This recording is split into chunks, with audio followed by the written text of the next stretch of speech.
What's going on, y'all? So listen. What's going on? Okay, let me get myself together. Listen, baby, this episode was cute. Okay, this is Ambitions, season 1, episode 13.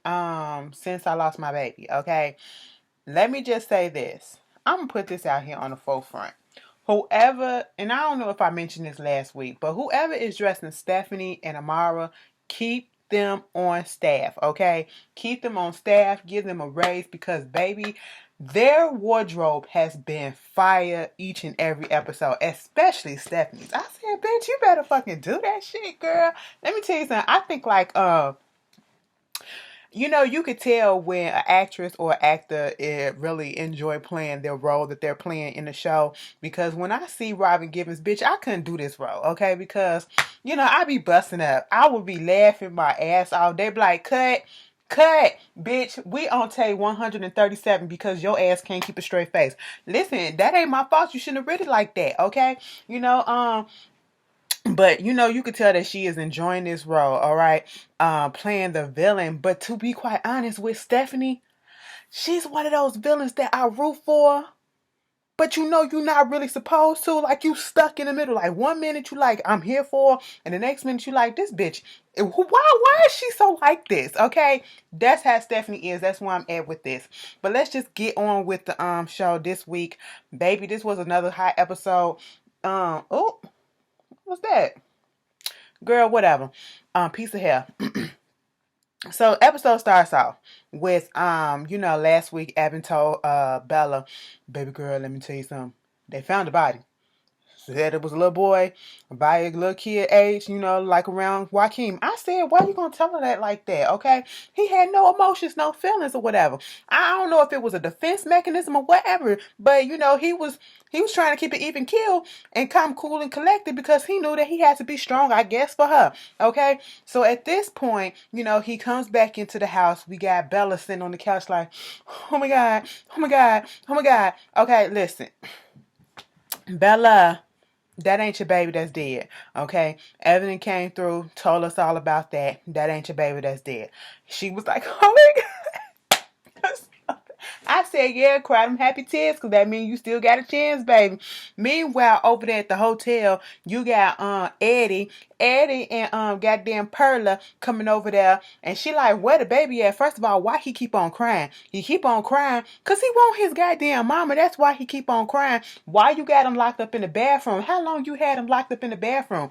First of all, I was like, you fucking wrong for that, okay? But then when Perla was like, you know what? Well, no, Eddie said, why is it that Eddie on all these shows that be on are the bad ignorant niggas? You know what I'm saying?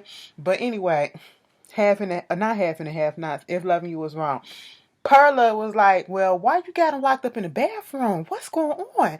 And he was like, well, it's better to have him locked up in the bathroom to see his Aunt Perla up in here and know that she the one that did this stuff. Because kids can't hold water. They will tell you the truth, okay? They will put it all out there, even when you tell them, we're going to keep this a secret from mommy, okay? Shh. No, they still gonna slip up and say, all right? And so I was like, that was a good thing. They worrying about this goddamn money, and Perla went in on her friend. She said, bitch, let me tell you something. You ain't even got to worry about this money. We gonna get this money.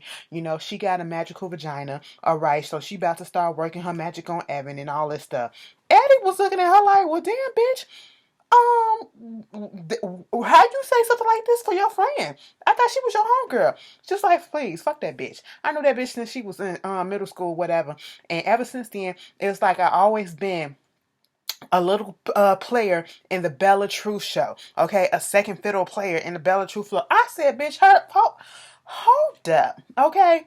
Because no one told you to play second fiddle. No one told you to play that position. You put yourself in that position. It's not like she told you, Perla, you're gonna be my number 2. Perla, you're gonna come right behind me. Perla, let me tell you something.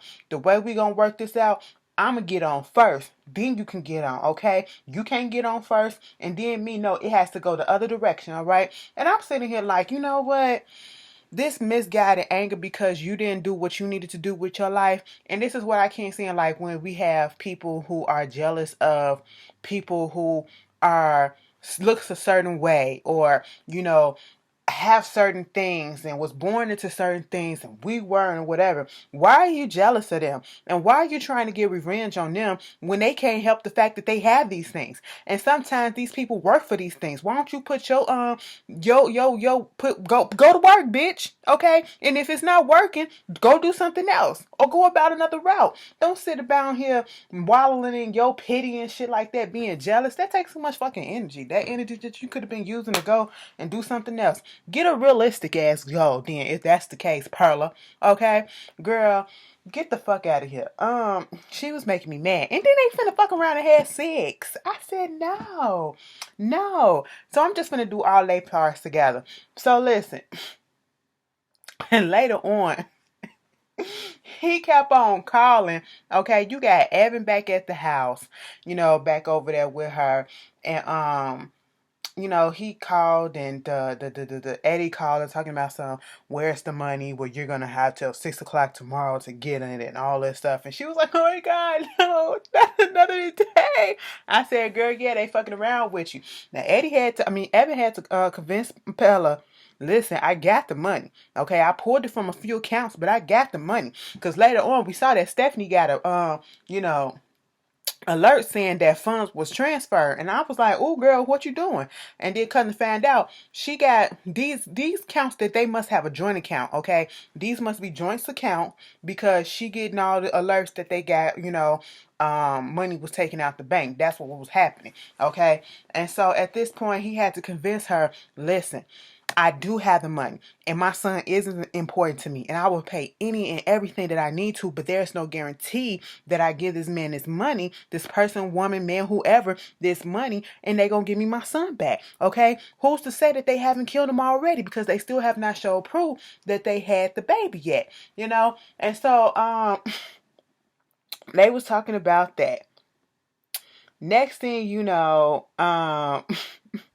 they sit down there, and I guess, he was telling Bella, listen, I'm gonna put my two guys, the black and the white guy. She was like, you know what, I'm so tired of them. Didn't they say they already had a license plate number, whatever? Yeah, they got the license plate number and all that stuff from the kidnappers, but it was a fake, that was stolen. So, we can't really do nothing, but my guys, they good, they gonna do something. She was like, your guys ain't shit, but he had to show and prove, okay? And so later on in the episode with them, they wind up actually getting a video call or a little video of Joaquin playing and talk about saying, I miss you, Mom. I love you, Mom. I said, oh, why y'all playing with the kids like that? That gets to us, okay? Bella just looking like, oh my God, my baby. And guess who's sitting right next to her ass? Perla. Perla, you got your goddamn nerves to be sitting there knowing damn well you the one that got this boy. Girl, I would have fucked that bitch up once I found out. Perla, you ain't gonna survive this. I just want you to know, okay? Don't put her in jail. Put her under the ground, bitch, okay? I just want y'all to take turns just beating her ass, okay? Once y'all find out. Because I want to, and tag me in too, bitch. Because what you don't do, you don't play with the kids. That's what you don't do. Over some bullshit. Okay, you ain't even got a legitimate ass reason why you fucking mad at this girl. That girl ain't done shit to you. Okay, girl, you remind me of Tasha and goddamn Lakeisha, bitch. And you see what happened to Lakeisha. Exactly. Okay, you want that to happen? Moving on from that, they finna get the money or whatever, but then Bella trying to get some more information, wait for the the people to call or whatever. She minding her business. Perla's still over there, and next thing you know, Stephanie pops up at the house, okay? Stephanie goes to the house, and baby, let me just tell you this. I was so confused by this scene because I wasn't getting where Stephanie was coming from, because I just couldn't tell, was Stephanie being genuine or was Stephanie just putting on the show, okay? Because she was all cheery. Oh my God, open up, okay? You're going to tell me that you're not going to, I'm spending time out my day to come over here after looking at your contract with Corazon, pro bono. Bitch, she couldn't help but be shady throughout this whole scene. I said you made sure to put out there that it was pro bono. You made sure you put your time into it. You made sure to say all of this stuff. And then she was talking when when the kidnapper Eddie called her. And then he overheard that Stephanie was in the house, didn't know who it was, but just knew that somebody else was there. And he was like, I thought I told you, no cops. Okay, who is that? The cops with you, whatever. And then she trying to talk in code so that Stephanie won't know what's going on. Imagine she was trying to force Stephanie out. Okay, Stephanie just wasn't getting the hint. And Stephanie was just overly cheerful and everything. And I was just like, girl, what is going on? You doing a lot. Okay. But then when she started talking to code and all this stuff, talking about some, because she did ask, oh, this is your little son. Where is the little tyke at? Oh, he's at daycare and all that stuff. Oh, okay, cool. You know, have fun, enjoy them while they this age, while they last, because you know, next thing you know, they'll be moving out to London trying to put an ocean between you and all this stuff. Bella was like, bitch, what you talking about? Girl, she talking about little Carly. Carly said, you. Okay, and I'm finna go. All right, that's what she said. You know, Carly and her feelings over stuff. And mind you, I was thinking, where the hell is Carly and Lori at? Okay, but anyway, you know, she on the phone with the kidnapper, disguising it as,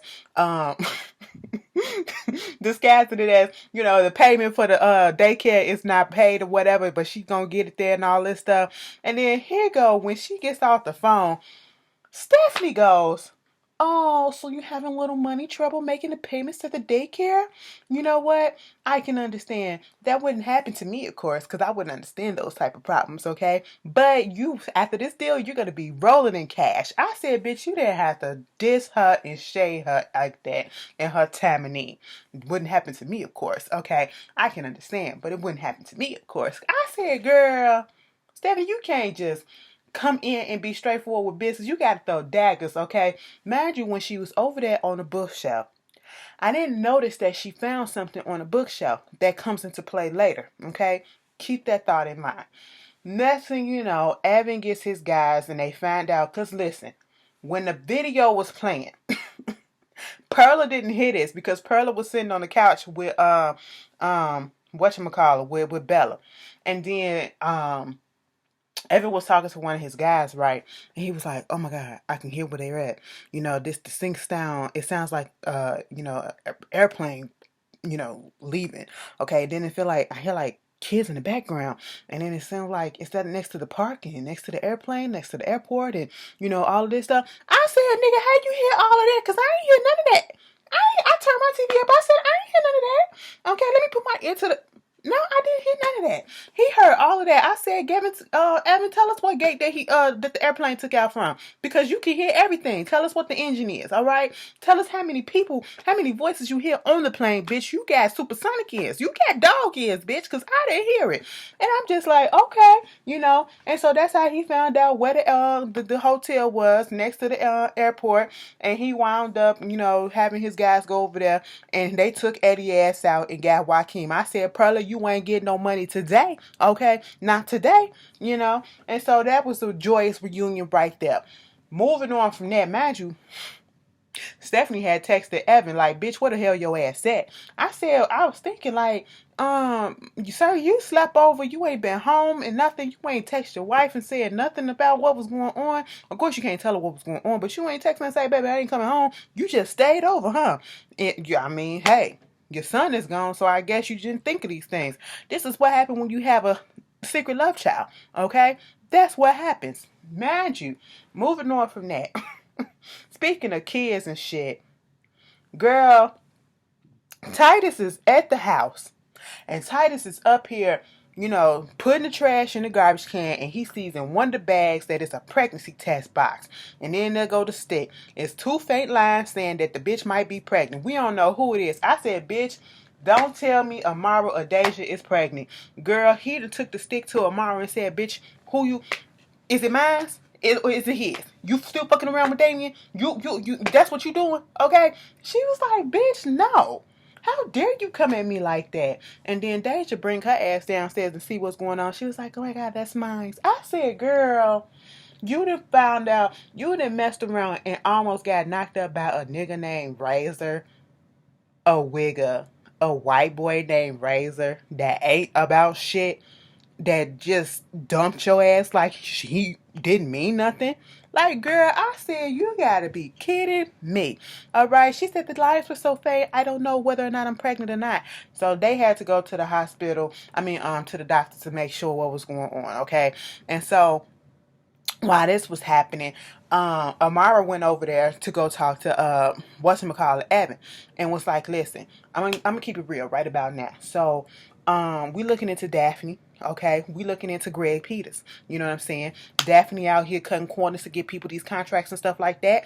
And you know, Greg Peters one of the people that benefit from it. Now, is you one of the people that benefit too?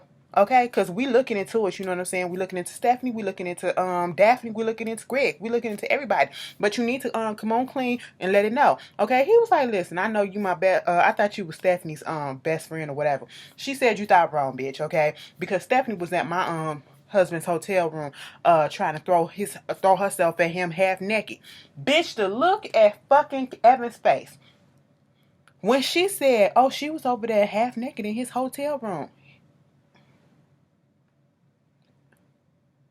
Come again? That's how Evan was looking. I said, baby, you better rewind that and be like, oh, okay. Cause I be half naked at other bitches' hotel rooms too. That's what you should have did, bitch. Okay? Because you know earlier he gonna say something. She was like, she called Daphne his mistress. He was like, first of all, you implying that you know I have a mistress. That would be wrong. I am a married man, and I take the morality clause in my vows very seriously. I said, that's right. That's right. You don't have a mistress. You have at least two that we know of. Okay, that we know of. All right. So I was just like, boy, if you don't get out of here with that double standard, you can fuck around, have a baby by a bitch, okay, and still be fucking off on her and be fucking the other girl that you work with, and then got it up in your mind that, oh, my wife, she can't be fucking around with nobody else, okay? I said, well, damn, bitch, you giving your dick out to everybody else. She can give her poom poom to whoever she want to give her poom poom to, okay? At this point, I said, Evan, you got your goddamn nerves. Next thing you know, Deja had came in on Stephanie going to Petita's office and overheard that whole exchange between Deja and Stephanie when Stephanie was like, this is your daughter. Oh my gosh, you're so cute with your little nose ring and everything, your piercings. I said, girl, get the hell up out of here. Deja then took that information back to the house. Mind you, she was there to tell Titus that she's not pregnant. Took that information back to the house. And was talking to Amara and was basically like, so what's going on? You and Dad been lying to me? Is he really leaving the house? Has he been cheating on you? What's happening? She was like, okay, truth be told, he is not staying in the house anymore for right now. We're working on things, but he did not cheat on me. I cheated on him. Okay? And so we saw how that whole thing went. Deja ain't really fucking with her mama right now. She opted to go right back to school. Okay? She said peace. I said, well, damn. First you didn't want to go to school because this boy broke your heart. Now you found out your mama a hoe. And so you said, girl, listen, Essence was out here in Chicago. Girl, and I found that on my way home. I said, man, y'all could have said something, bitch. I could have said hi, whatever.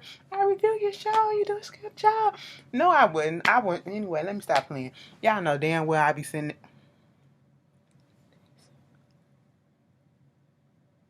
and let it walk on by and don't say shit. Girl, y'all just know how I am. I told y'all that. But anyway, I never forget that time when Fantasia walked past me. Fantasia walked past me and when I went to go see her and we was at the Airy Crown Theater and I was standing outside waiting to go in. Her people and it was her and two other people, two guys or whatever. They came walking right past me, and I mean just casually walked right past me. I looked up from my phone. I was like, "Oh my God, that's Fantasia." I didn't say nothing, but I just had this look like, "Oh, okay." And then she was like, "Hey, how you doing?" I was like, "Oh my God, how you doing?" See, you have to make the initiation first, okay? Because I ain't gonna do it. But anyway, she was really nice, really pretty. But moving on from that, like we were this close, this close. I ain't have to pay for no meet and greet either. I got to see her without doing all that stuff. Anyway, what was I talking about? Yeah, Amara, girl, that was that. Deja done going back to school, okay? Now let's just get into this whole thing with Stephanie. Stephanie is going over these documents, okay?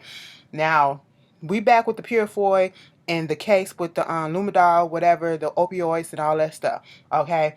And we back on this Carlisle versus the Purifoy case, okay? And so they was going over these documents. A lot of them was double documents or whatever, and just a bunch of mess. It was over 50,000 documents, okay, that they had to sift through. And so this is what Titus sent over. In the midst of trying to be smart by sending over all these dummy documents and stuff that didn't mean nothing and double copies of stuff, Titus fucked up because Titus sent over an email, and it was an email from 1997 talking about the drug that they're protesting and trying to sue over, basically saying that push this out to market and make it more addictive and target basically the poor black community for, okay? And so right then and there, Stephanie was like, oh, baby, it's a go now. We're about to win this shit. So, of course, she sent Titus the email, and then he had to go in there talking to Purefoy. Purefoy is on. Hunter is on the phone talking to some little hoe, okay? It wasn't his wife. It wasn't his wife. Talking about something, okay, you can send me a picture of that. Yeah, I'd like to see that. I said, I don't want to see that. Even though Hunter kind of cute to me, okay, in an old red race. No, I ain't gonna say that. He kind of cute. He kind of cute. A little bit. Y'all know that ain't my steez. That ain't my flavor. But he kind of cute. For an older man. He look like a fan Santa Claus. He really do. Okay, a little bit. He look like he used to get a lot of pussy back in the day. He probably still do get it thrown at him too. And he be like, nah, I can't do that right now. But anyway, so when all that happened, he was while he was on the phone, Titus walked in and he gonna say, damn it, can you people ever not? I said, you know what, Hunter, and you people, please don't be like this in real life, okay? Because Hunter on the show voted for Trump. You can tell. Okay? He racist as all here and try to disguise that shit. Okay, he's a bigot. That's what it is, That's why he hired Titus, so that, it can look like he's not. Oh, they won't think it because I have a black as my lawyer. You know what I'm saying? But girl, he gonna tell Titus, this is why I'm paying you $500 million for. I'm paying you $500,000 a year to cover my ass, because he showed him about the email and he was like, oh, this people didn't take emails seriously back then. But this was just jokes and stuff like that. Oh, now it's jokes. Okay, you're out here putting out a drug and you want it to become more addictive and you want it to be targeted to the African American poor communities, but then you're saying that it's a joke now. Okay, oh, it's a joke, ha ha ha, he. Mind you, Stephanie just came from up there out of Titus' office calling him out and saying, listen, that deal that we had earlier, we said that we wanted to go for $500 million. Baby, we got a new thing. We going for $750 million, and it's going to expire by the time in 24 hours, and then it's gonna go up. Okay, I said, oh, y'all going for $1 billion? Y'all trying to take this company down, and I don't blame you at this point, because Hunter needs to learn his lesson. Okay, and then so Hunter and Stephanie had met up outside, just so happened to run into each other, and he was like, God damn, ain't this about a bitch? Okay. And it was like, you know what? I'm gonna take y'all ass down. She said I could smell a rotten ass Carlisle, snake ass Carlisle anywhere, okay? I said, well then, y'all, these pleasantries, you know what I'm saying? They was all close in each other's face. I said, y'all finna kiss or something? Because sometimes hate, you can hate somebody. So, you know how they be hating somebody so much that they just be want to just fuck them? Y'all be hate fucking each other and stuff like that. Y'all just know. Anyway, fuck that. But some of y'all like, yeah, I've been there. I hate that nigga so much I let him take it. Somebody was like, girl, you ain't have to read my life like that. You didn't have to read my life like that. But hey, it happens. It happens. You let that nigga back in. Girl, it is what it is. We have our moments of weakness. But anyway, girl, he started going in on her, talking about some, oh, and what about your daughter? I can't wait to throw this big lesbian wedding of Atlanta that we seen and all this stuff. And it was like, cause first of all, I didn't know that my daughter was in on the scheme to do this, but once I found out, I upped her inheritance. I sure enough fuck did, okay? And then it couldn't be, that ain't my fault that your daughter just an idiotic dumbass. Baby, the way that he called the daughter out, I said, well, damn, okay? Well, good goddamn. Mind you, when they got on that elevator, Stephanie had the last word. Stephanie said something to him and laughed her ass off when she got on that elevator, okay? I said, you know what, bitch? You better fucking do that shit, okay? Girl, I can't remember what she said, but it was funny as hell to me when it happened, okay? And then she just got on the elevator and she was just laughing. I said, you know what? You's a bad bitch, Stephanie, okay? See, I can't 100% hate her ass, all right? So then, she gets home. She's talking to Evan. Evan, what the fuck is up with you? Okay, why you didn't tell me where you was at? He made up some excuse and all this stuff about what happened, and he had some things that he had to take care of. He made up an excuse about the money missing. He had this opportunity, but he found out that it was a dud before he could put the money into it, so he put the money back into the account. Okay, fine. And fast forward to the little conversation that she said that was going on between them. Um, she was just over the whole thing. He said, "Listen, at this point, I'm too tired to, go back and forth with you. I'm going to bed." She was over it and opens up her hands and put down on the table his cufflinks. When she was over there at Bella's place, when she was looking at Joaquin's photo on that shelf, that's when she took those cufflinks. I said, bitch, she done figured that shit out. Okay. I was like, oh my God. Oh my God. Oh, it's making sense now.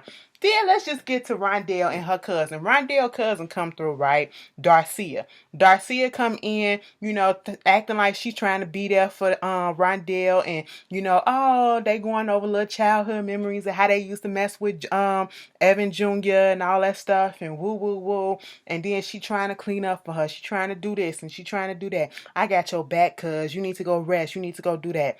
Baby, at the end of the goddamn episode, something about the cousin just wasn't really sitting well with me because she came there out of the blue, and I don't know, her presence was just not right for me, okay? She said, girl, you going upstairs, I'll lock up. First of all, where you made your mistake at, Rondell, is this girl just came through. You don't leave. I don't care if she been in the restaurant before. She ain't been there now, okay? You don't leave. I don't care. You don't leave them type of responsibilities to strangers. And right now, she a stranger, okay? So you should have stayed behind and locked up. That's one. This bitch put the "we close" sign up on there and then opened up that door and took out a blunt. First of all, I said you can't trust this bitch because she can't smoke a blunt right. That bitch she took a, and then I said, girl, you barely inhaled that shit. You gotta let that shit.